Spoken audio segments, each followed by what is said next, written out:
अच्छा, last class तक study mat हो गया था अपना। एक क्वेश्चन होमवर्क था, उसमें डाउट, प्रैक्टिकल क्वेश्चन नंबर 4 वो हो गया। कंपाइलर का सर्टेन पास्ट पेपर क्वेश्चन देख लेते तो एक आइडिया लग जाएगा कि इस चैप्टर से क्या पूछते हैं। ठीक है, देखो क्वेश्चन नंबर 1 मई 18 में 5 मार्क्स का आया था। ज्यादातर तुम देखोगे तो ये 5 मार्क और 10 मार्क के बीच में ही अटकता रहता है।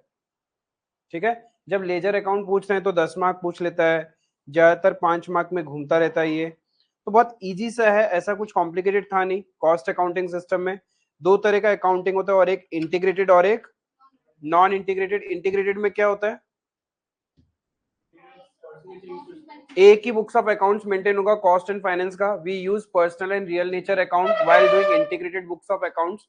और नॉन इंटीग्रेटेड में कॉस्टिंग का अलग है और फाइनेंस का अलग है। Because of that we have to prepare reconciliation statement, because of that we have to prepare reconciliation statement. अब कॉस्टिंग का जब प्रॉफिट लॉस निकालता है, कॉस्ट शीट बनाना पड़ता है। ठीक है, उसके अंदर हम जितने भी खर्चे दिखाते हैं वो कैसे दिखाते हैं, एब्जॉर्प्शन रेट के हिसाब से। वेयर एज फाइनेंशियल रिकॉर्ड में कैसे आता है, एक्चुअल जो इनकर्ड हुआ है वो आएगा, राइट। देन एक कैटेगरी ऑफ क्वेश्चन क्या था जहाँ पे अपन लेजर अकाउंट्स बना रहे थे। Under non integrated books of accounts हमें बहुत सारे लेजर अकाउंट्स बनाने होते हैं। कौन सा number 1 sold laser control account, number 2 work in progress, number 2 wages control, number 3 factory overhead control, number 4 WIP। ये तीनों का ऐड हो गई तो WIP में आ रहा है। ठीक है, WIP। उसके बाद एडमिनिस्ट्रेशन ओवरहेड, एडमिनिस्ट्रेशन ओवरहेड में दो है, फैक्ट्री और ऑफिस दोनों आ रहा होगा। एडमिनिस्ट्रेशन से फिर अपन आ जाएंगे कहां, फिनिश्ड गुड्स, WIP से फिनिश्ड गुड्स, फिर एडमिनिस्ट्रेशन वाला खर्चा भी फिनिश्ड गुड्स में ऐड हो जाएगा। उसके बाद में सेलिंग एंड डिस्ट्रीब्यूशन। ठीक है, सेलिंग एंड डिस्ट्रीब्यूशन से फिर cost of sales, finished goods से cost of sales, selling and distribution से कॉस्ट ऑफ सेल्स। उसके बाद में कॉस्टिंग P&L जहां से अपना प्रॉफिट आएगा। एक्सपेंस अकाउंट का ओपनिंग बैलेंस क्लोजिंग बैलेंस हो सकता है that represents under absorption and over absorption. Debit balance है तो अंडर एब्जॉर्ब्ड होगा या ओवर एब्जॉर्ब्ड, हाँ, डेबिट बैलेंस का मतलब अंडर एब्जॉर्ब्ड और क्रेडिट बैलेंस मतलब ओवर एब्जॉर्ब। ठीक है,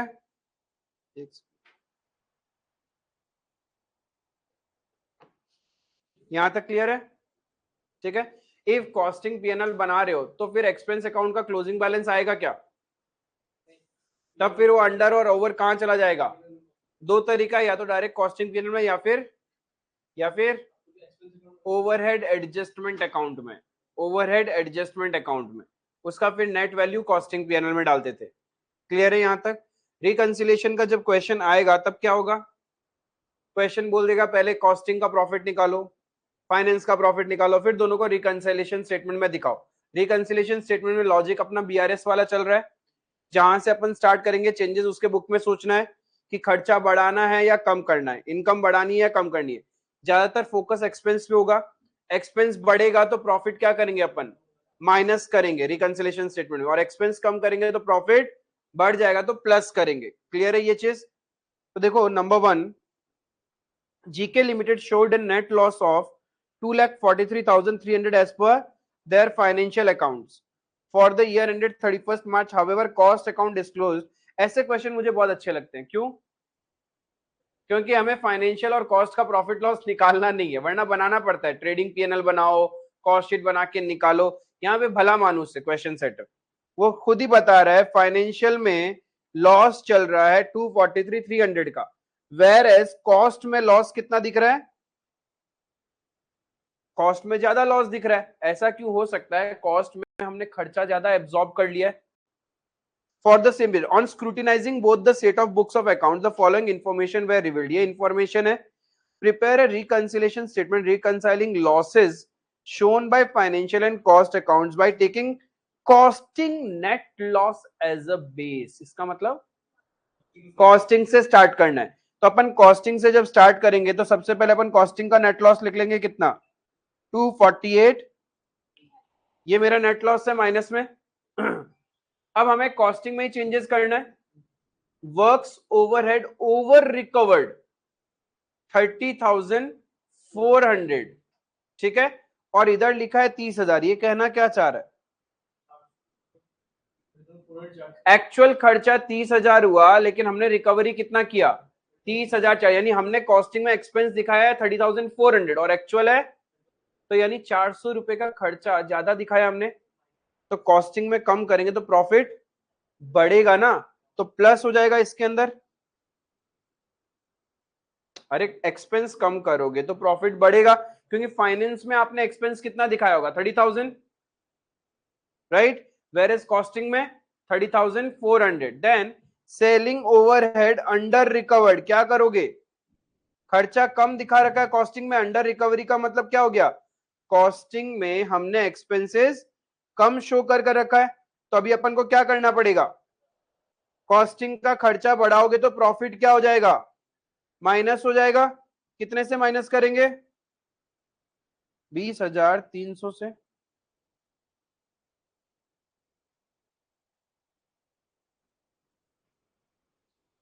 यहाँ पे वर्क्स ओवरहेड वाला है ना, हमको कुछ गड़बड़ लग रहा है टाइपिंग में। ओवर रिकवर्ड 30,400, अच्छा नहीं, आपका एक्चुअल एक्सपेंसेस हुआ 30,000, पर आपने ओवर रिकवर किया कितने से? 30,400 से। मतलब कॉस्टिंग में हमने कहीं ना कहीं एक्सपेंस दिखाया होगा 60,400, राइट। ओवर रिकवरी किया 30,400 का, तो मेरा वापस एडबैक भी कितना होगा? 30,400। क्लियर है? पॉइंट नंबर 2 क्लियर है? Point number 3, administration overhead under recover, कम खर्चा दिखाया लेकिन फाइनेंस में तो ज्यादा आया होगा, तो कॉस्टिंग में एक्सपेंसेस बढ़ाओगे तो प्रॉफिट क्या होगा? कम हो जाएगा, तो माइनस हो जाएगा कितना? डेप्रिसिएशन ओवर चार्ज, यानी कॉस्टिंग में हमने ज्यादा खर्चा दिखाया है, खर्चे कम करोगे तो प्रॉफिट क्या होगा? प्लस करेंगे, यानी bad debts return of financial account, financial account में खर्चा दिखा रखा है, कॉस्टिंग में नहीं दिखा रखा, तो दिखाएंगे तो प्रॉफिट कम हो जाएगा। प्रिलिमिनरी एक्सपेंसेस रिटर्न ऑफ, ये फाइनेंस में दिखाया हमने, कॉस्टिंग में नहीं, तो कॉस्टिंग में भी दिखाना पड़ेगा, माइनस कर देंगे। Interest credited during the year, credit हुआ है मतलब मिला है, यानी फाइनेंस में इनकम माना है, कॉस्टिंग में तो नहीं माना, तो क्या करेंगे? मानेंगे, ऐड करेंगे, ऐड करेंगे तो क्या हो जाएगा? प्रॉफिट बढ़ेगा। देखो कितना आ रहा है resultant answer.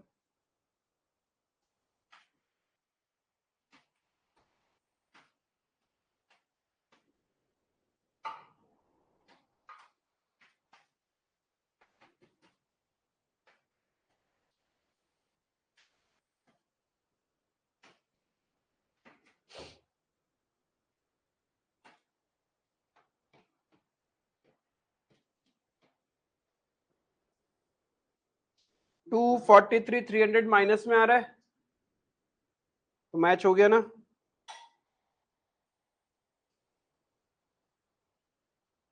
Loss as per financial records. और वैसे भी एग्जाम में ऐसा क्वेश्चन है, साम दाम दंड भेद कुछ ना कुछ करके तो मैच कर ही देंगे, क्यों नहीं हो रहा? जब दोनों का दिया हुआ रहता है कि भाई कुछ तो गड़बड़ फिगर लिया, यदि सोचो वहां पे 400 लिया होता तो एग्जैक्ट 30,000 से डिफरेंस आ रहा होता तो पकड़ में आ जाता। क्लियर है? नंबर 1 क्वाइट इजी, फटाफट कुछ लोग कॉपी में कर भी चुका है।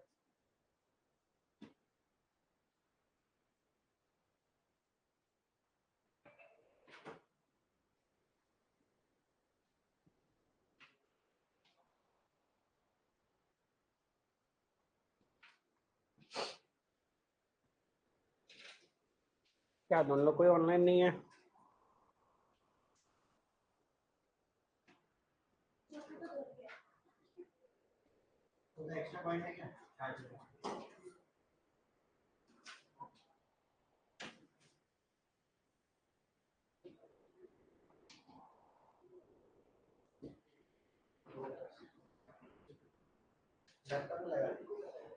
क्यों लास्ट में नहीं है? लैपटॉप में होगा नहीं, इधर अटक जाएगा। दो कोशिश कर।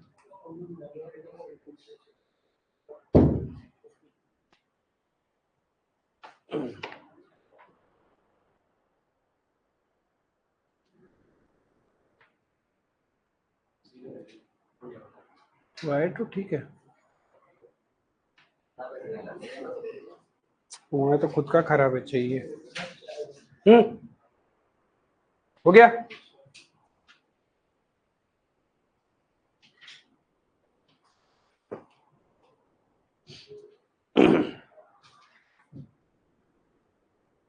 देखो कंपाइलर क्वेश्चन नंबर 2।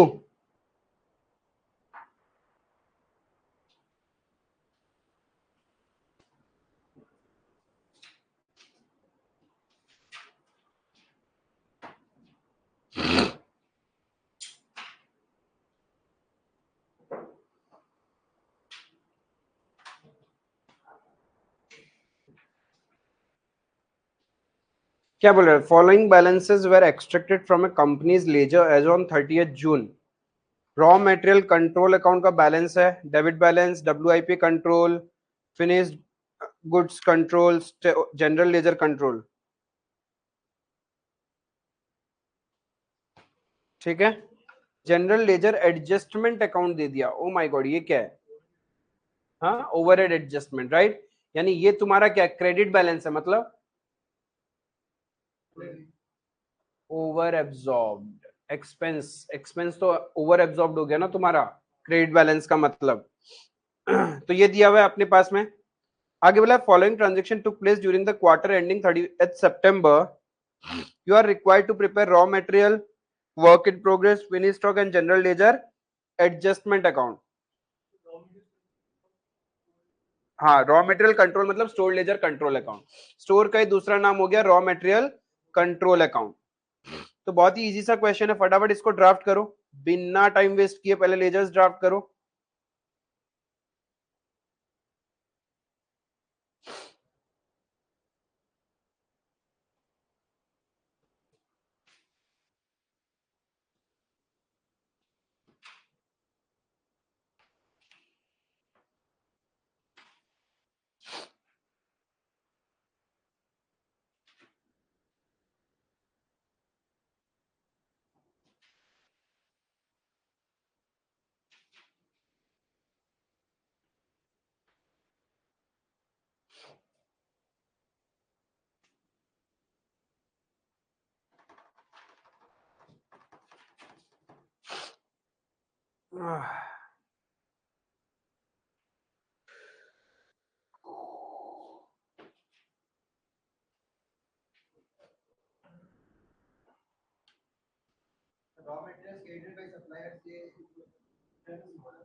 मिला है, क्रेडिटेड बाय सप्लाई मतलब हम लोग को मिला होगा ना।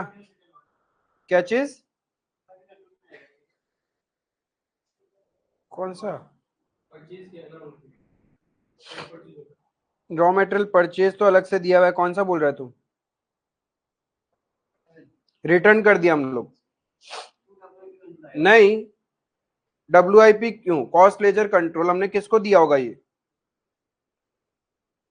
यही वाला तो बोल रहे ना, क्रेडिटेड बाय सप्लायर, तो हमने रिटर्न कर दिया। हाँ, हमने रिटर्न कर दिया।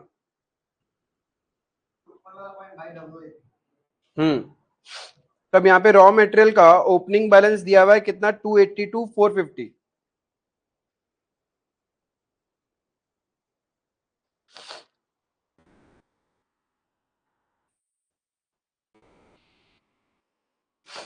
उसके बाद में और कौन सा लेजर बनाना है? WIP control.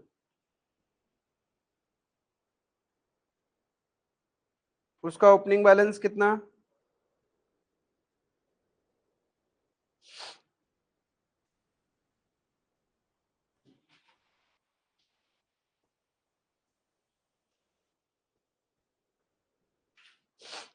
$238,300। देन जन कौन सा बनाना, finish goods, finished stock control account. पहले से कितना ओपनिंग बैलेंस है?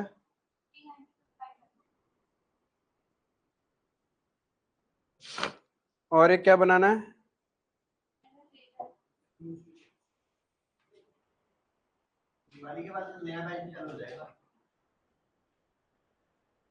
First second week of November.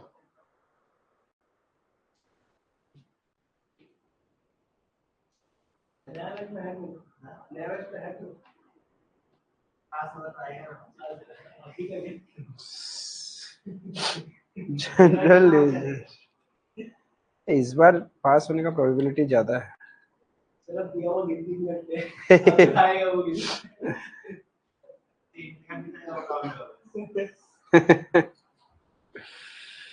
Okay, general ledger का ओपनिंग बैलेंस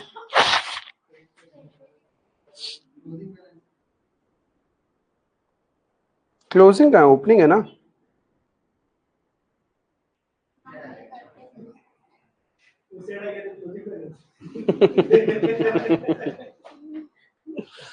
अरे क्योंकि 30 जून का बैलेंस है, ट्रांजैक्शन 30 सितंबर है, एक क्वार्टर का है, ठीक है।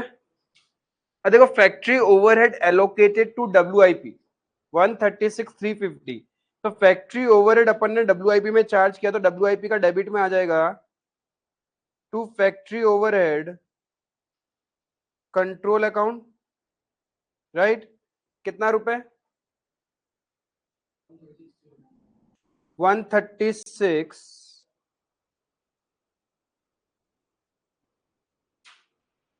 350।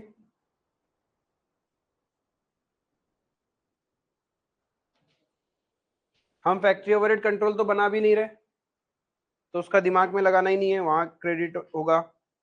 गुड्स फर्निश्ड एट कॉस्ट, इसका मतलब क्या,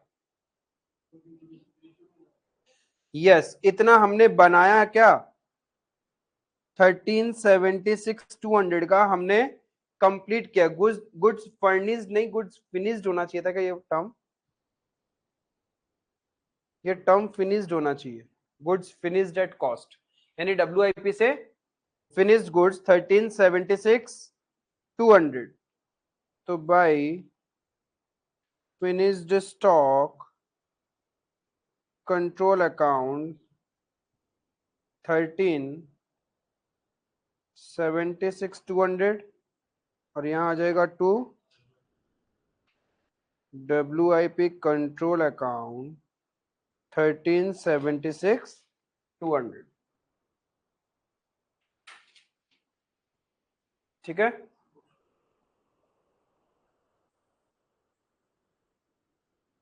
रॉ मटेरियल परचेज, ये तो रॉ मटेरियल कंट्रोल में आएगा। To store ledger control account, store नहीं sorry, cost ledger control account,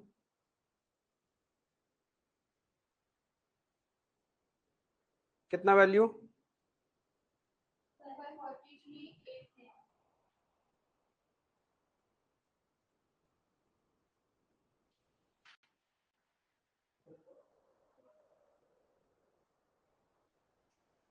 एक था ना account general ledger adjustment, basically general ledger adjustment ही कॉस्ट लेजर कंट्रोल है इनका।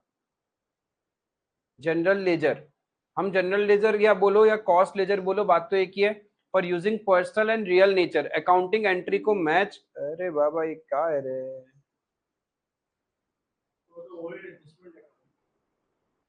हाँ वो ओवरहेड एडजस्टमेंट होता है। ये तुम्हारा जनरल लेजर है, बेसिकली तुम्हारा क्या हो रहा है, कॉस्ट लेजर कंट्रोल की जगह, कॉस्ट लेजर कंट्रोल की जगह दे are using the term general ledger adjustment.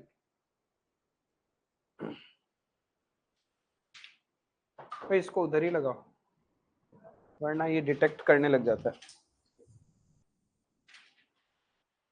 वरना बोलेगा ए पावर मिरर से डिटेक्ट करो।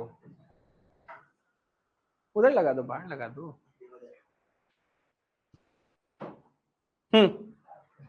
तो यहाँ कॉस्ट लेजर की जगह अपन क्या लिख लेंगे,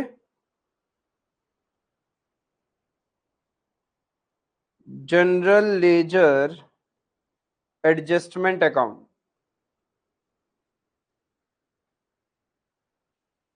तो जनरल लेजर एडजस्टमेंट में क्या आ जाएगा, by raw material control account 12 lakh,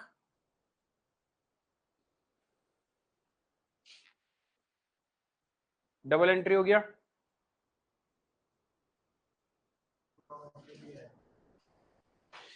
direct wages allocated to WIP 256,800.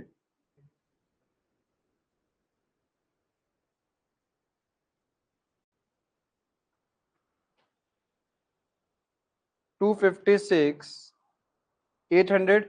अब एक चीज समझना, इसका मतलब वेजेस का खर्चा हुआ है और उससे पहले आपने फैक्ट्री ओवरहेड लिखा, तो यानी फैक्ट्री ओवरहेड का भी खर्चा हुआ है. तो जब खर्चा हुआ होगा तो क्या एंट्री किया होगा आपने? Factory overhead control account debit to cost ledger control. यहां कॉस्ट लेजर को अपन क्या बोल रहे हैं? General ledger adjustment. तो जनरल लेजर एडजस्टमेंट में क्या आ जाएगा? By factory overhead control. जो खर्चा किया आपने, कितना किया यहां पे, तो हम एलोकेट करते हैं ना WIP में, लेकिन उससे पहले तो फैक्ट्री ओवरहेड का एक्चुअल एक्सपेंस इनकर हुआ होगा. तो जब एक्चुअल एक्सपेंस इनकर हुआ तो क्या एंट्री किया होगा हमने? Expense account debit to bank. अब यहाँ बैंक तो नहीं कर रहे, हम क्या करेंगे? तो कॉस्ट लेजर का तो दूसरा नाम जनरल एडजस्टमेंट है, तो वहां तो पोस्टिंग आएगा ना. हाँ, बाय फैक्ट्री ओवरहेड कंट्रोल 136,350. वैसे वेजेस का आएगा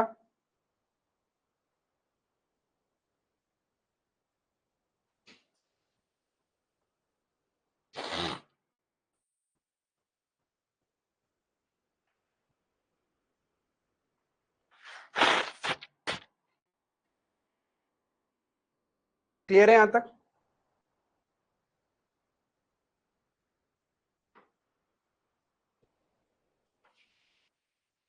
cost of goods sold. Oh my god. Finish stock से कॉस्ट ऑफ सेल्स में जा रहा है. फिनिश स्टॉक में बाय कॉस्ट ऑफ सेल्स कितना? 14,56,500.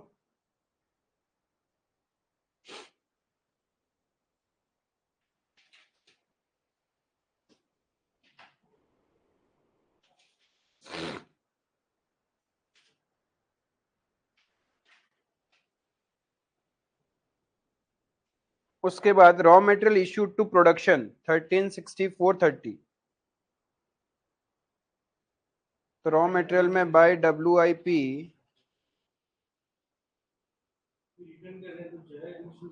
हाँ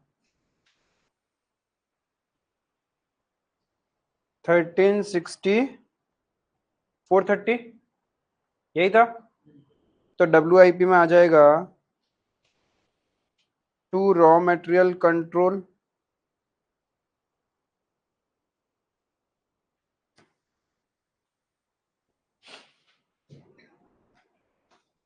उसके बाद क्या किया? सप्लायर को रिटर्न कर दिया. तो बाय जनरल लेजर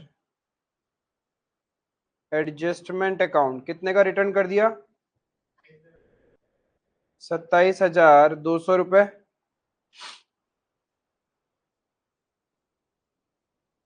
तो जनरल लेजर एडजस्टमेंट में क्या आ जाएगा?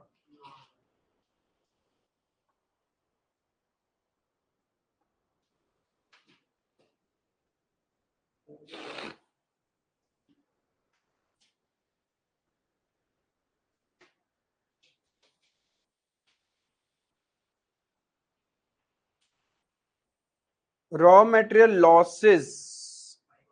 लॉस हो गया तो कहां डाल देंगे? Costing PNL.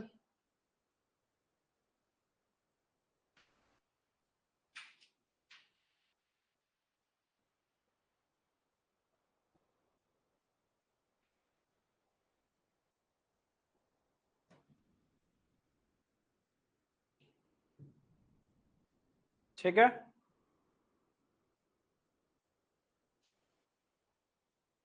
WIP rejected. WIP reject ही हो गया मेरा, यानी WIP रिजेक्टेड का मतलब क्या है? कैसे रिटर्न? WIP रिटर्न कैसे हो सकता है? इसका मतलब मशीन के अंदर में स्क्रैप निकला है. अरे मशीन में डाला, WIP क्या है? बेसिकली हमारा मशीन जिसमें प्रोडक्ट बनने के लिए डालते हो, मशीन में मिक्सिंग तो किया, बन के कुछ निकला ही नहीं, गोबर सा निकल गया, कुछ भी प्रोडक्ट जैसा चाहिए था वैसा बन के निकला ही नहीं। ठीक है, आई बात समझ में? हाँ, जैसे आपका वो होता है ना, समझ लो आप एक कढ़ाई है, कढ़ाई में तेल डाला, पकौड़ा का मसाला बनाया, पकौड़ा डाला, पूरा जल गया, निकला क्या? जो चीज आउटपुट चाहिए था वो तो निकला नहीं, तो उसको अपन क्या मानता है? पूरा का पूरा नुकसान। लेकिन वो हुआ तो WIP में ही है, तो मेरा क्या है? लॉस है, कहां चला जाएगा? Costing PNL। समझ में आया?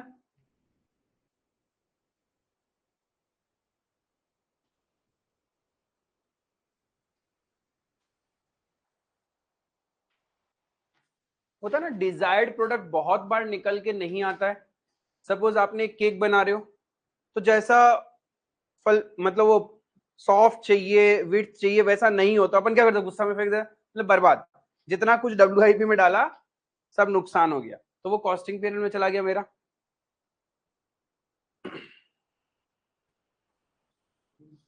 Customer return at cost of, at cost मतलब कस्टमर ने माल हमें रिटर्न कर दिया, तो क्या हो जाएगा?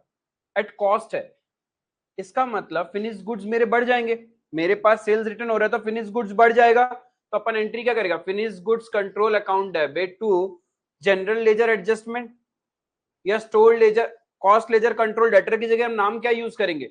Cost ledger control. बट यहाँ पे कॉस्ट लेजर की जगह क्या होगा? General ledger adjustment. तो फिनिश गुड्स का डेबिट में क्या आ जाएगा?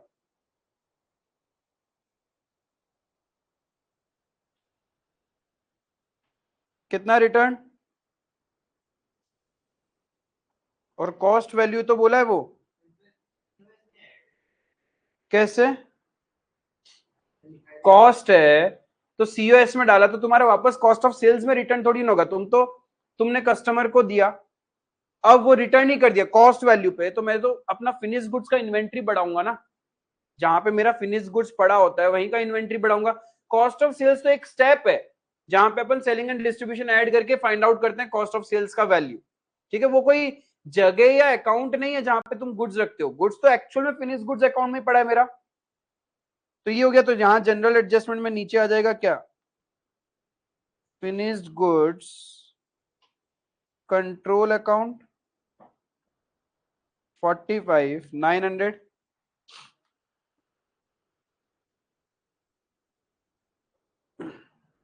क्लियर है? तो अब अकाउंट सारे ट्रांजेक्शन्स डन, अकाउंट को क्लोज करना है, तो करते हैं। क्या क्या आ रहा है? रॉ मटेरियल का बैलेंस CD कितना आ रहा है?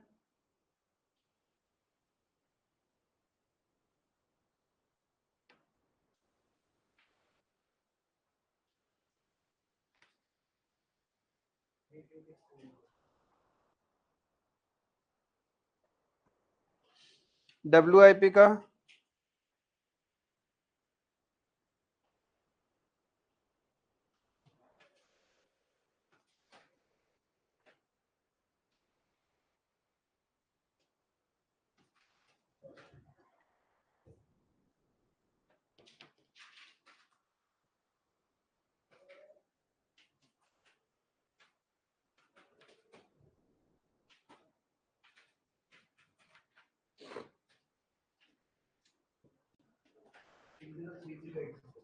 603, गलत किया क्या?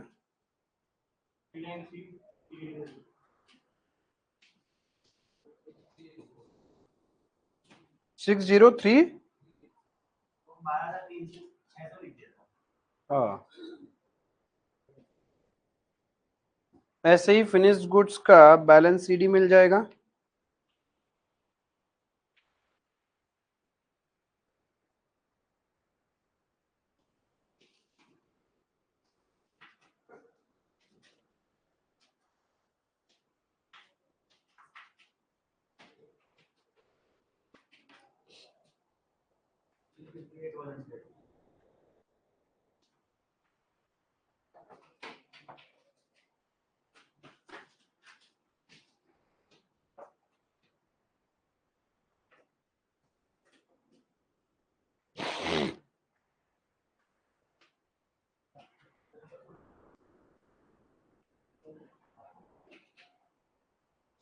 जनरल लेजर एडजस्टमेंट अकाउंट क्या रिप्रेजेंट कर रहा है? बेसिकली कॉस्ट ऑफ सेल्स ही रिप्रेजेंट कर रहा है ये। इसका क्रेडिट में देखो आपने क्या डाला है, सारा कॉस्ट डाला है ना। जनरल लेजर एडजस्टमेंट के क्रेडिट में raw material control, factory overhead, wages control, finish goods, basically तो आपने कॉस्ट डाला है सारा का सारा। अब ये मेरा बेचने के लिए चला जाएगा, तो जो भी अपन क्या करेंगे, ट्रांसफर कर देंगे।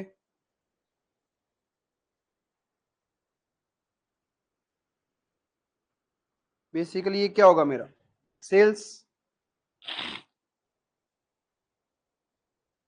कॉस्टिंग पीएलएन में डालेंगे कितना,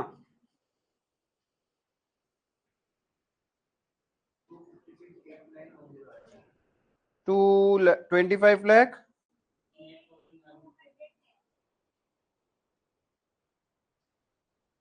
210 कैसे आ गया, 910, 25,68,910।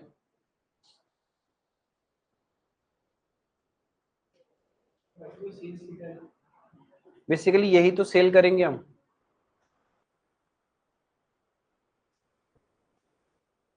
इसमें तो हमने सारा वही डाला ना, जनरल जो जैसे कॉस्ट लीजिए उसमें सब कॉस्ट मतलब एक्सपेंसेस आया होगा। हाँ, एक्सपेंसेस में गुड्स है, कॉस्ट वैल्यू पे वो सारा ऐड करके, तो कहीं ना कहीं ये मेरे को प्रॉफिट ही देगा ना। कॉस्ट लेजर कंट्रोल अकाउंट का बैलेंसिंग फिगर क्या आता था, कॉस्टिंग पीएनएल ही आता था। हाँ, तो वही चीज यहाँ पे डाला है। लेकिन यहाँ पे खर्चों के साथ साथ देखो मेरा फिनिश गुड्स भी वैल्यू है, इसका मतलब जो डिफरेंस वैल्यू आ रहा है उसमें कहीं ना कहीं मेरा सेल्स वैल्यू भी है, तो इसलिए हमने पूरा सेल्स वैल्यू अज्यूम कर ली।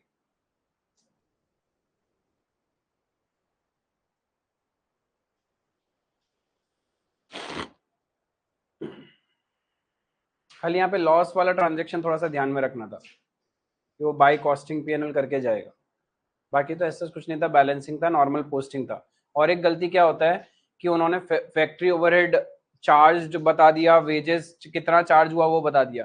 अरे चार्ज हुआ तो मेरा खर्चा भी तो हुआ होगा, तो वो हमें जनरल लेजर में भी दिखाना था। General ledger is basically nothing, it is a cost ledger control account.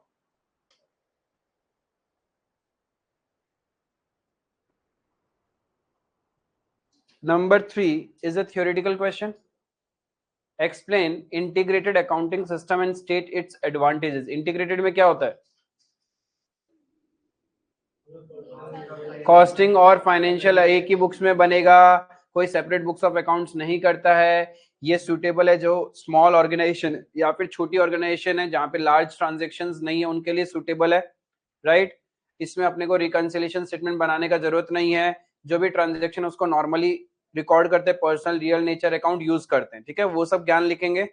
Advantages देखो क्या है, no need for reconciliation, less effort. Less effort इसलिए कि दिमाग नहीं लगाना कि पहले कॉस्ट लेजर में जाएगा फिर कहां से कहां जाएगा, एब्जॉर्प्शन रेट वगैरह कुछ भी दिमाग नहीं लगाना होता है, जो एक्चुअल हो रहा है वैसे ही हो रहा है। टाइम कंज्यूमिंग नहीं है, हाँ ऑब्वियसली लेस टाइम कंज्यूमिंग है, बिकॉज हमें दो अलग सेपरेट बुक्स ऑफ अकाउंट्स नहीं बनाना पड़ेगा। जब दो अलग सेपरेट बुक्स ऑफ अकाउंट बनाए तो समय भी उसमें ज्यादा लगेगा, राइट। फिर इकोनॉमिकल है, इकोनॉमिकल मतलब सस्ता है, सेंट्रलाइज्ड अकाउंटिंग एक ही जगह सब कुछ हो रहा है, वरना तो क्या होगा, डिसेंट्रलाइज्ड होगा, फाइनेंस एक जगह हो रहा होगा, फैक्ट्री यदि 2-3 है तो सबका अलग अलग अकाउंटिंग हो रहा होगा, तो वहां डिसेंट्रलाइजेशन है। लेकिन यहाँ पे क्या है, सेंट्रलाइजेशन ऑफ अकाउंटिंग फंक्शन है, एक ही बुक्स में आप एक लेजर ओपन करोगे आपको सारा चीज मिल जाएगा, तो ये सस्ता है, इकोनॉमिकल है। Is it clear? I was, कभी कभी ऐसा थ्योरेटिकल क्वेश्चन आ जाता है, ऐसा नहीं है कि आपका कॉस्टिंग में थ्योरी नहीं आता है, बट क्वेश्चन नंबर 6 में तो थ्योरी रहता है, बट ऐसा नहीं बहुत हार्डकोर रहता है। किस्मत ही खराब है, कोई एक आधा क्वेश्चन तो ऐसा आएगा कि उसके लिए तो आप रट के नहीं जा सकते, उतना टाइम डिवोट नहीं करोगे, बट हाँ जो प्रैक्टिकल चैप्टर्स कर रहे हो उसको थोरोली कर लेना। लो भाई जी, जो तुमने डाउट पूछा था, explain direct expenses and how these are measured and their treatment in cost accounting. Direct expenses क्या होता है, which are directly related to the production, उसको अपन डायरेक्ट एक्सपेंसेस बोलते हैं। मटेरियल चैप्टर के अंदर में डायरेक्ट एक्सपेंसेस का एग्जांपल लिखे थे क्या, रॉयल्टी वगैरह पेमेंट करना, फिर तुम्हारा प्रिंटिंग कॉस्ट, प्रिंटिंग नहीं क्या नाम है वो, उसको बनाते ना आर्किटेक्चरल डिजाइन जो बनाते हैं अपन कंस्ट्रक्शन होने से पहले, ठीक है, मॉडल कॉस्ट, ठीक है। These are all direct expenses, hire charges, या फिर किसी से हमने कोई टेक्नोलॉजी उधार में ले रखा है, तो जितना प्रोडक्ट उस टेक्नोलॉजी से बनेगा तो उसको एवरी टाइम रॉयल्टी पे करना पड़ेगा, तो दैट रॉयल्टी इज ऑल्सो है डायरेक्ट एक्सपेंसेस। तो आपसे एग्जांपल्स पूछे हैं, ठीक है, जैसे देखो royalty, these are the examples of direct expenses. ये रॉयल्टी होगा, ये royally,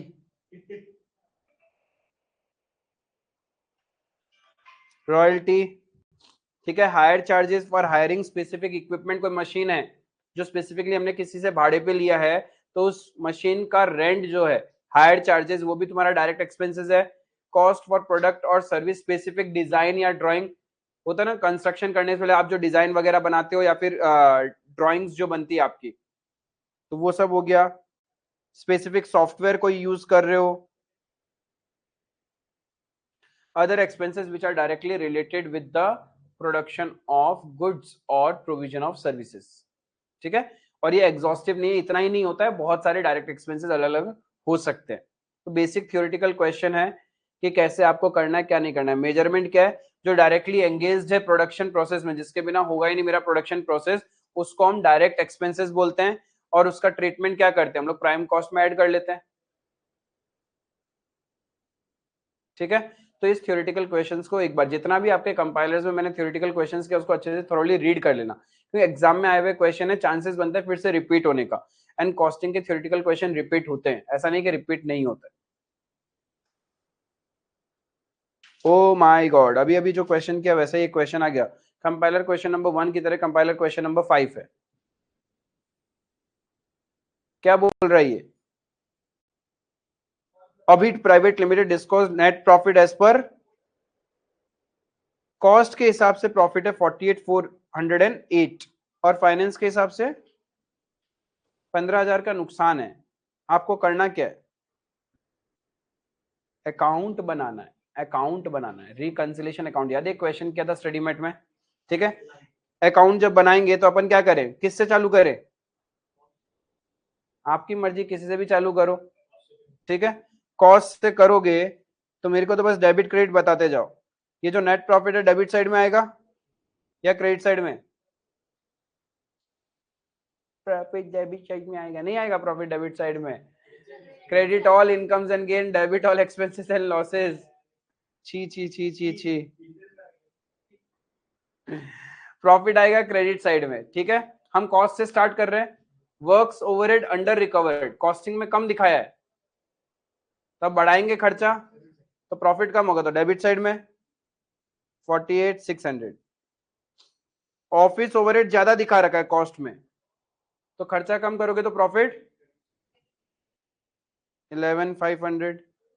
dividend received on shares, ये तो फाइनेंस में मिला होगा, हमने तो कॉस्टिंग में रिकॉर्ड नहीं कर रखा होगा, तो बढ़ाएंगे प्रॉफिट 17,475, ये क्रेडिट ये डेबिट। इंटरेस्ट ऑन एफडी, ये भी फाइनेंस में आया होगा, तो हमें भी कंसिडर करेंगे, ऐड हो जाएगा। प्रोविजन फॉर डाउटफुल डेट, ये भी कहां बनाया होगा हमने, फाइनेंस में, जिससे प्रॉफिट कम होता है, तो हमें भी प्रॉफिट कम करना है, डेबिट 17,800।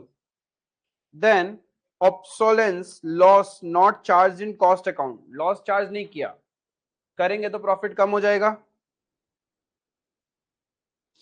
स्टोर एडजस्टमेंट, फाइनेंस में डेबिट कर रखा है हमने, फाइनेंस में डेबिट करने का मतलब एक्सपेंसेस दिखाया है लेकिन कॉस्ट में नहीं किया, तो कॉस्ट में भी दिखाएंगे तो क्या होगा, प्रॉफिट कम हो जाएगा 35,433।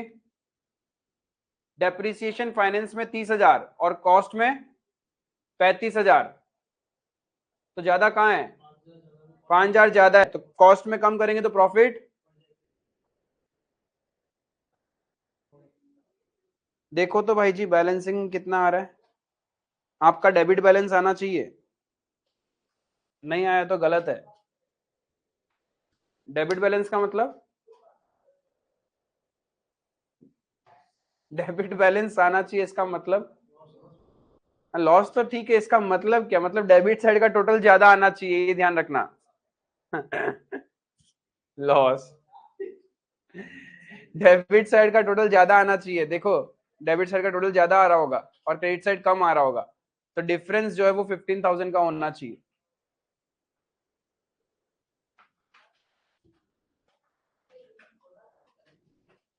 ये क्रेडिट हो गया, ये डेबिट, ये क्रेडिट, ये credit, credit, debit, debit, debit, difference value 5,000 credit. आ रहा है? तो बस यही करना था, अब तो आप कर ही लोगे। और एक पिद्दू क्वेश्चन, ये कर लेना भाई, होमवर्क है। Number 6, journalize the following transaction in cost books under non integrated system. Non integrated बोले तो अलग अलग। Credit purchase of material, entry क्या होगा?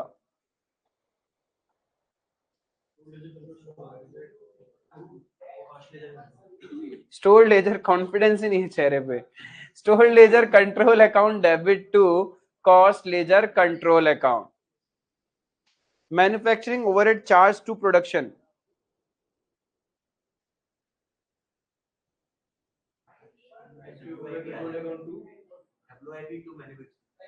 WIP control account debit to manufacturing overhead control account या production overhead control account. Selling and distribution overhead recovered from sales, तो इसका दो एंट्री होगा, ये ध्यान रखना। Manufacturing overhead charge to production का दो एंट्री होगा, पहले खर्चा किया होगा उसके बाद चार्ज करोगे ना, तो पहले खर्चा करने का entry manufacturing overhead control account debit to cost ledger control account and फिर WIP control to manufacturing overhead. और नेक्स्ट सेलिंग एंड डिस्ट्रीब्यूशन का भी दो एंट्री होगा, पहले एक्सपेंस इनकर होगा तो एंट्री क्या होगा?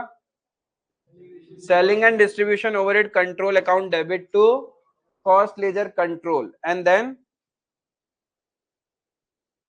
मार खाएगा। सेलिंग एंड डिस्ट्रीब्यूशन WIP में जाता है, सेलिंग एंड डिस्ट्रीब्यूशन किधर आएगा? Cost of sales. तो cost of sales control account debit to selling and distribution overhead control account. Clear है? क्या हालत है रे। Indirect wages incurred, yes incurred बोला है, ट्रांसफर नहीं किया है, तो wages control account debit to cost ledger control account. Material return from production to store,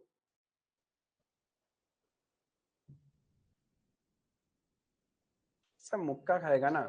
material return हो रहा है फ्रॉम प्रोडक्शन टू स्टोर, तो स्टोर में बढ़ेगा ना, तो store ledger control account debit to production कहां होता है? हाँ तो टू WIP कंट्रोल, जा उल्टा बोला, वही तो बोला। Store ledger control account debit to WIP control. Clear है? क्या कर रहे हो ऐसे?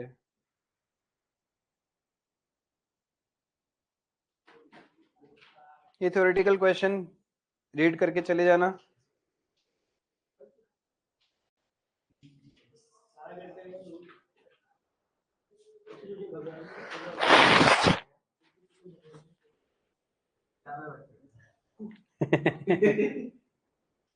चलो ये करके दिखा। नंबर 8, ये नंबर 9 पिद्दू सा है, इजीली हो जाएगा, सेम कॉपी पेस्ट है।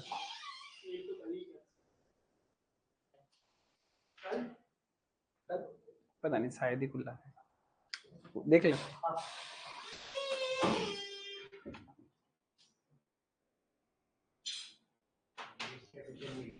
हाँ हाँ नंबर 8,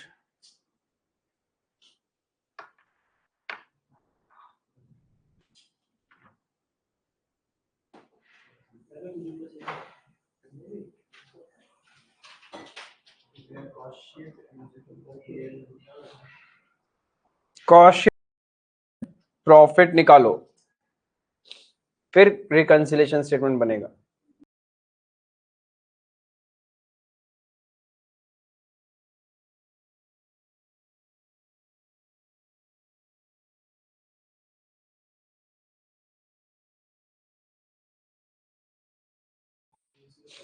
फाइनेंशियल्स दिया हुआ है, आपको सिर्फ कॉस्ट शीट बनाना है।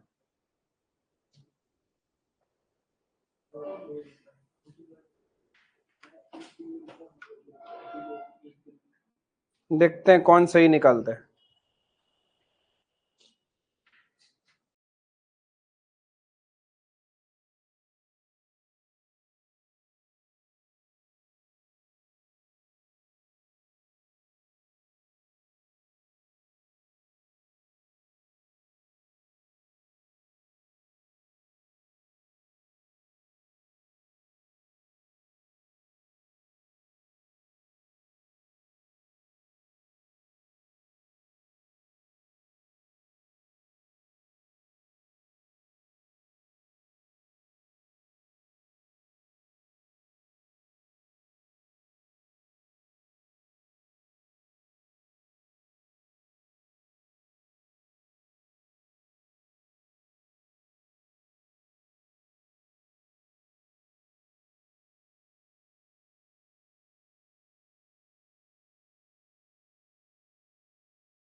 क्या रे तुम लोग आज ही करोगे?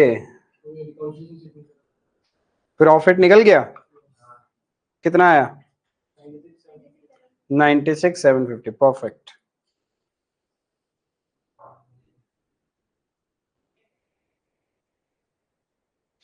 यही किया आपने, क्योंकि फिक्स्ड ओवरहेड तो एब्जॉर्प्शन के हिसाब से होगा। एक बार मैच कर लो।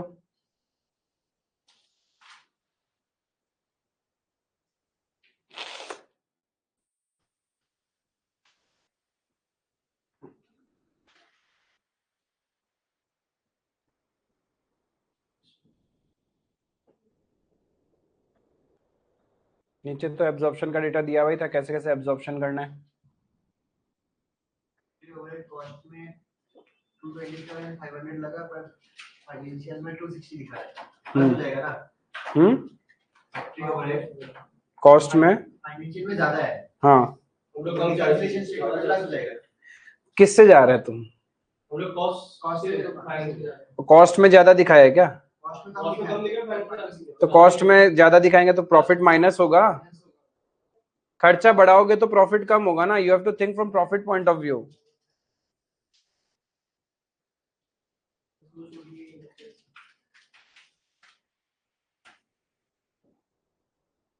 किसी को डाउट है इधर कॉस्ट शीट में?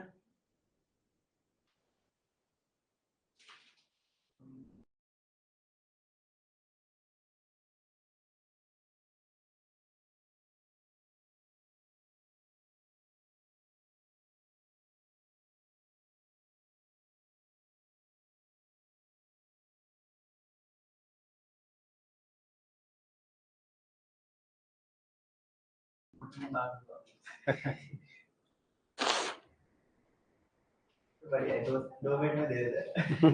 कॉल वॉल नहीं करना उससे। मैं भी दे रहा हूँ। हम बोल दे रहा है।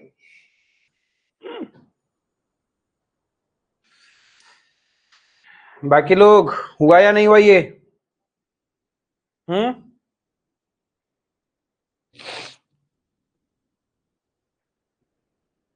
रिकंसिलेशन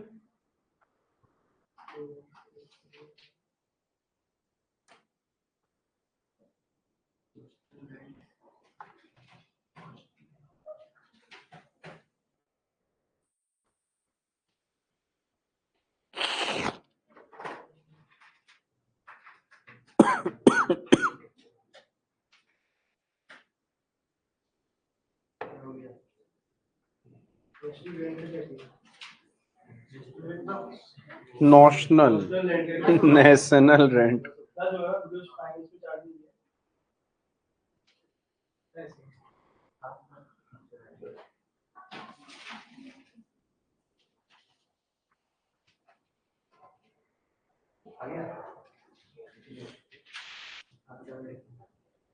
हम्म,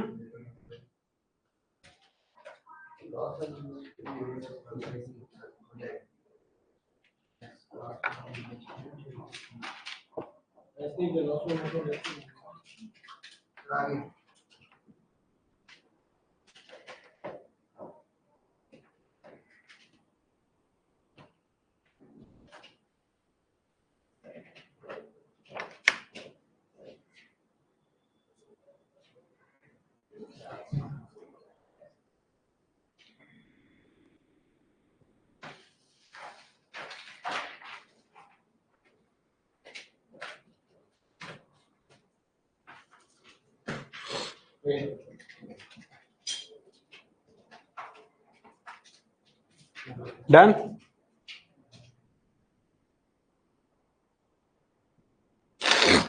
डिविडेंड रिसीव्ड ऐड कर दिया होगा, loss on sale of investment minus notional rent add factory overhead under absorbed minus administration overhead under absorbed minus.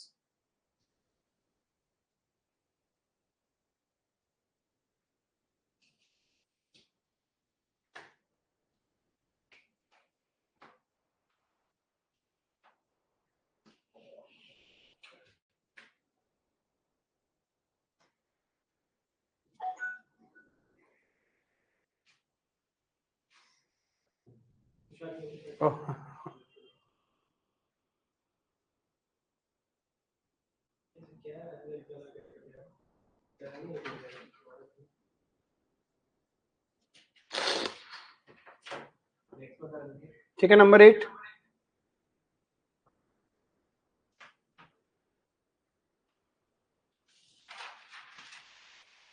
Features of a good cost accounting system with theoretical question.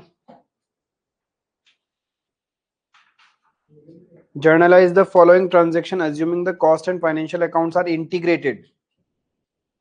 Integrated है तो direct material issued to production क्या होगा? WIP control to store ledger control account. Allocation of wages. Allocation of wages indirect है. Yes, factory overhead control to wages control account. और wages जब हुआ होगा तो एंट्री क्या करेंगे? Wages control account debit to bank account, या to bank ही होगा, या टू बैंक टू कैश, क्योंकि यहाँ पे इंटीग्रेटेड बुक्स है. पढ़ लेना एग्जाम में अच्छे से, इंटीग्रेटेड है या नॉन इंटीग्रेटेड है. Factory overhead over absorbed.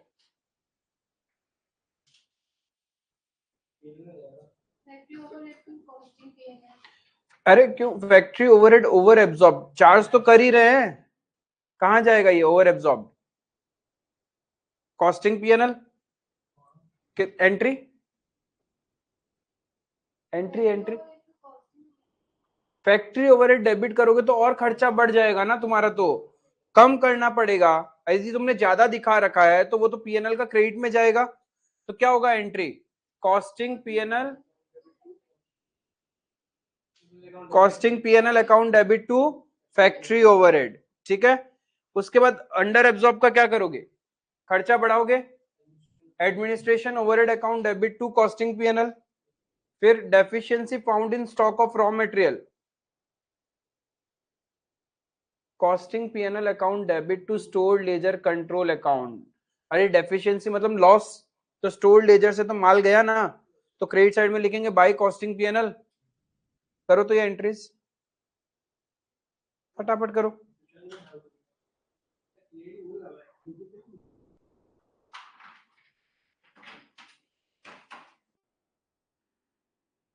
अरे ऐसे ही क्वेश्चन तो रहते हैं कॉस्ट अकाउंटिंग में, इजी इजी.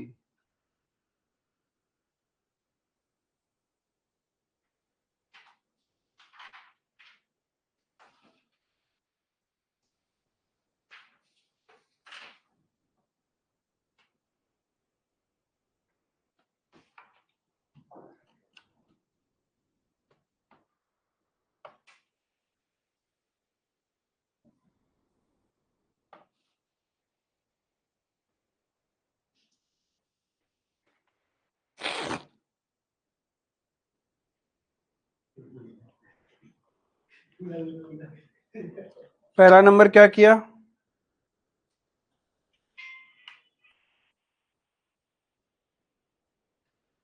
अरे फर्स्ट वाला क्या किया बाबा?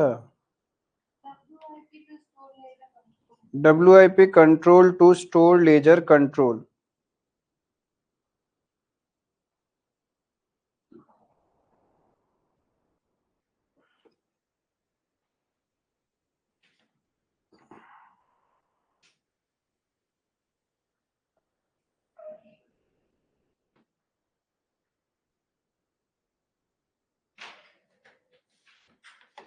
Next,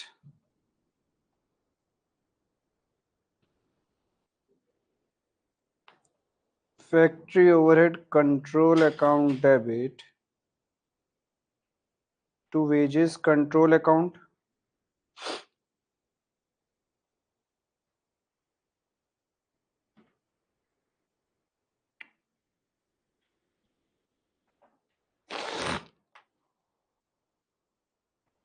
next,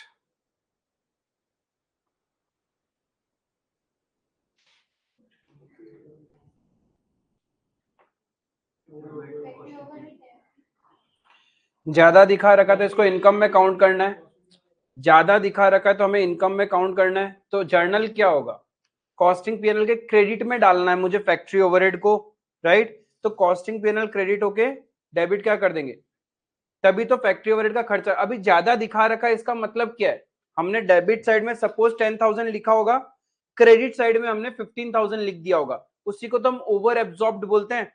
factory overhead actual expense 10,000 था, बट आपने उसको चार्ज किया डब्ल्यूआईपी में 15,000, तभी तो तुम्हारा क्रेडिट बैलेंस आ रहा होगा। अब मैंने ज्यादा क्रेडिट कर रखा है फैक्ट्री ओवरहेड को, तभी तो वो ओवर एब्जॉर्ब्ड है। डेबिट करके उसको सेट ऑफ करेंगे। Factory overhead control account debit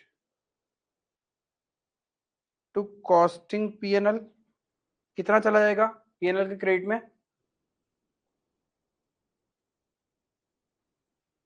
2,25,000। फिर अंडर एब्जॉर्ब्ड है, मतलब खर्चा बढ़ाना है, तो कॉस्टिंग पीएनएल में कहां जाएगा ये? डेबिट साइड में। अंडर एब्जॉर्ब्ड हम कहां दिखाते हैं? कॉस्टिंग पीएनएल का डेबिट में। तो कॉस्टिंग पीएनएल जर्नल वाइज क्या होगा? Costing PNL account debit to, कितना खर्चा था? Administrative overhead control account 1 lakh. Narration लिख लेना, बीइंग अंडर एब्जॉर्ब्ड।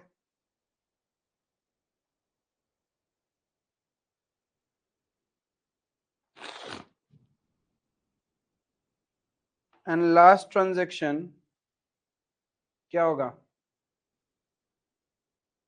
स्टोर में जा रहा है वापस। हाँ हाँ, कॉस्टिंग पीएल टू स्टोर भी कर सकते हैं, फैक्ट्री ओवरहेड टू स्टोर भी कर सकते हैं डायरेक्ट, क्योंकि कॉस्ट खर्चा है तो नुकसान है। कॉस्टिंग पीएल भी कर सकते हो, या फिर आप उसको पहले फैक्ट्री ओवरहेड एक खर्चा मान के फिर कॉस्टिंग पीएल में चला जाएगा automatically. To store ledger control account, कितना?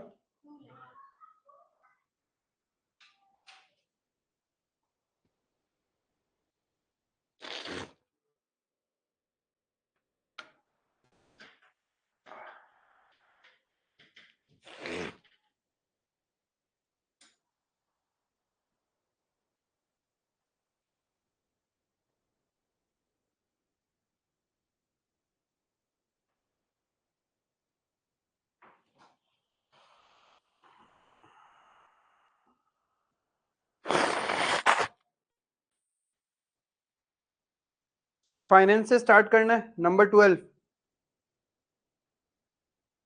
नंबर 12 कहां से स्टार्ट करना है?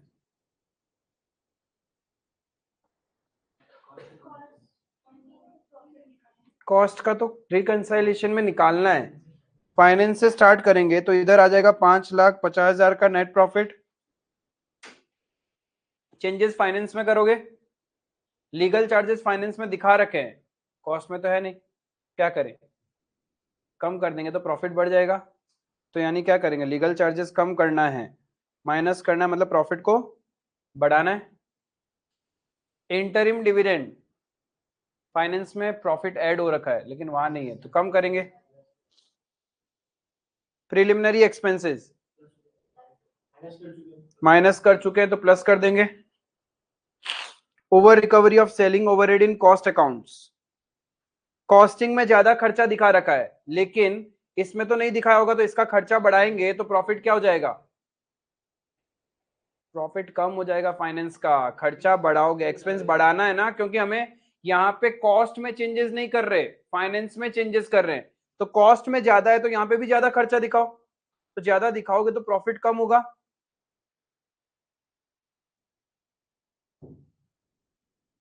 नेक्स्ट बताओ, प्लस होगा माइनस होगा, क्या करें?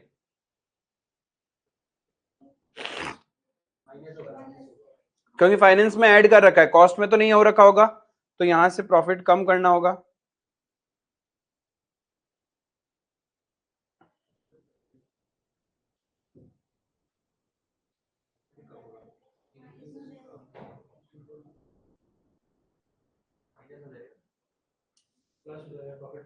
दो ही आंसर, या तो प्लस हो जाएगा या माइनस हो जाएगा, बस वो बोल दो, कोई नहीं कोई तो करेक्ट होगा ही। अरे बाबा, closing stock has a direct relation with profit. हमने फाइनेंस में क्लोजिंग स्टॉक ज्यादा दिखा रखा है, वेरेस कॉस्ट में कम दिखा रखा है, तो कॉस्ट में क्लोजिंग स्टॉक कम है तो प्रॉफिट भी कम है, और फाइनेंस में ज्यादा दिखा रखा है तो प्रॉफिट ज्यादा आ रहा होगा ना। अब कॉस्ट से रिकंसाइल करना है तो क्या करेंगे, प्रॉफिट को कम करेंगे, क्लोजिंग स्टॉक कम करना पड़ेगा फाइनेंस का, तो ऑटोमेटिकली प्रॉफिट भी कम हो जाएगा। नहीं तुम उल्टा बोला, वो सही बोला था।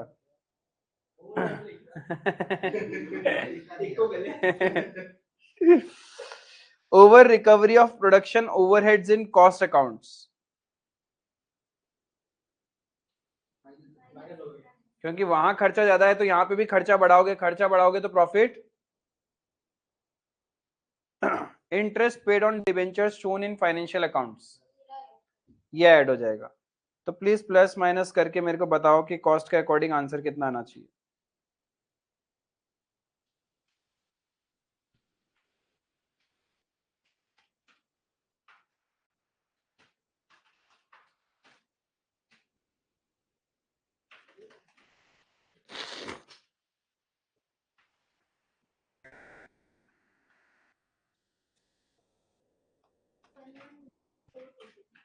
वन वन 4 4 2 0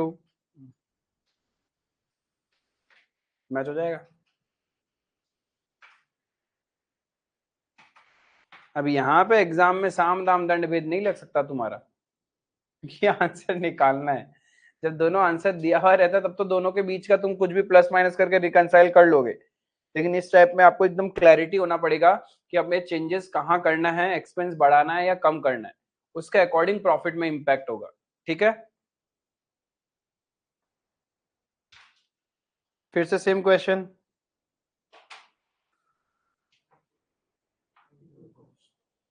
ये सब में कुछ है भी नहीं, अब ऑलरेडी आपने सारे क्वेश्चंस कर लिए हैं, नथिंग न्यू। क्या चीज?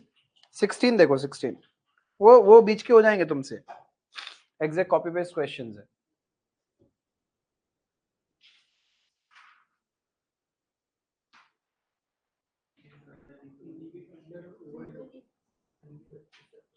कैसा कैसे क्वेश्चन पूछ लेते हो, और यदि ये भी तुम लोग नहीं कर सकते एग्जाम में, पता नहीं क्या पढ़ के गए हो फिर तो, या तो चैप्टर ही छोड़ के गए तो बात अलग है।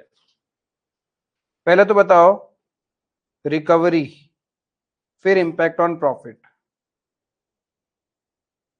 पहले रिकवरी फिर impact on profit. Hello hello,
हाँ देखो, फैक्ट्री ओवरहेड अंडर रिकवरी या ओवर रिकवरी? अंडर रिकवरी, तो इंपैक्ट ऑन प्रॉफिट यदि मैंने कॉस्टिंग में प्रॉफिट खर्चा कम दिखा रखा है तो मेरा प्रॉफिट क्या हो रहा होगा, ज्यादा आ रहा होगा, बढ़ा हुआ होगा मेरा प्रॉफिट। तो प्रॉफिट तो बढ़ा हुआ होगा ना मेरा कॉस्टिंग का, कितने से, 4750 से मेरा कॉस्टिंग का प्रॉफिट ज्यादा आ रहा होगा। हमें रिकंसाइल नहीं करना, you are not required to prepare reconciliation statement. हाँ रिकंसाइल कर देता। आपसे पूछा है effect on cost accounting profit, effect on cost accounting profit, तो कॉस्ट अकाउंटिंग प्रॉफिट मेरा ज्यादा आ रहा होगा 4750 से।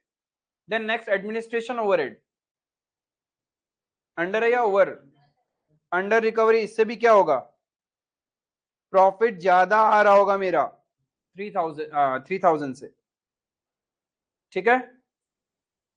सेलिंग ओवरहेड, ओवर रिकवरी कर दिया तो मेरा प्रॉफिट क्या हो रहा होगा, कम आ रहा होगा, कितने से, 6000। अरे 55,000 और 61,000 का डिफरेंस 6,000 रुपए, तो 6,000 से ही मेरा प्रॉफिट कम आ रहा होगा कॉस्टिंग का। ओपनिंग स्टॉक, हाँ इसमें यदि बोलता ना रिकवरी मार खाता तुम लोग। अंडर और ओवर रिकवरी ने ओपनिंग स्टॉक ओवर वैल्यूड है, ओवर वैल्यूड है, ओवर वैल्यूड है, तो बताओ प्रॉफिट में क्या इंपैक्ट आ रहा होगा, प्रॉफिट कम आ रहा होगा। ओपनिंग स्टॉक डेबिट साइड में आता है, तो जितना ओपनिंग स्टॉक ज्यादा होता है उतना प्रॉफिट कम होता है, तो मेरा कॉस्टिंग का प्रॉफिट कम आ रहा होगा, कितने से, 5,000 से। क्लोजिंग स्टॉक ओवर वैल्यूड है, तो प्रॉफिट ज्यादा आ रहा होगा हमारा कॉस्टिंग में 2,500 रुपए से। समझ में आया, एकदम लॉजिकल। अब ये बोलोगे कि आउट ऑफ द बॉक्स क्या क्वेश्चन पूछ लिया आईसीआई, पागल लेके, ऐसा तो था ही नहीं बुक में। ये तो अब बेसिक कॉन्सेप्ट्स के ऊपर है आपका, अब इसमें भी आप हिल जाते हो तो फिर क्या बोले।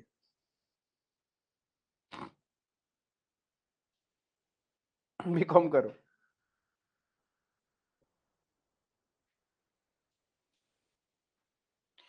ठीक है। Nothing, I am looking for कोई समथिंग डिफरेंट टफ क्वेश्चन।